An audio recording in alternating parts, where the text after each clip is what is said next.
নমস্কার। আজকে আমি জামাই ষষ্ঠীর দিনে আপনাদের কাছে এই ভিডিওটি নিয়ে উপস্থিত হয়েছে। আজকের দিনে জামাই ষষ্ঠী মানেই হইচই, খাওয়া দাওয়া আর জামাইবাবুর রাজকীয় আদর। কিন্তু জানো এর পিছনে লুকিয়ে আছে এক গভীর আবেগের ইতিহাস।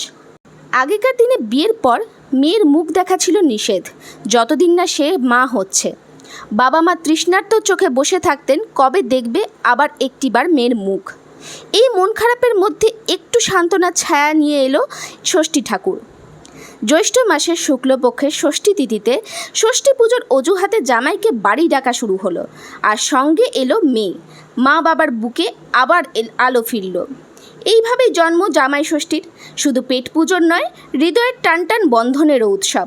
শাশুড়ি মার চোখে জল, জামাইয়ের মুখে হাসি আর মেয়ের ঠাকুর দেখা, সব মিলিয়ে এক আদরের আচার। জামাই ষষ্ঠী বাংলার রীতি নয়, এ হলো আবেগের উৎসব। আপনাদের সাথে আবার দেখা হচ্ছে তাহলে পরের এপিসোডে।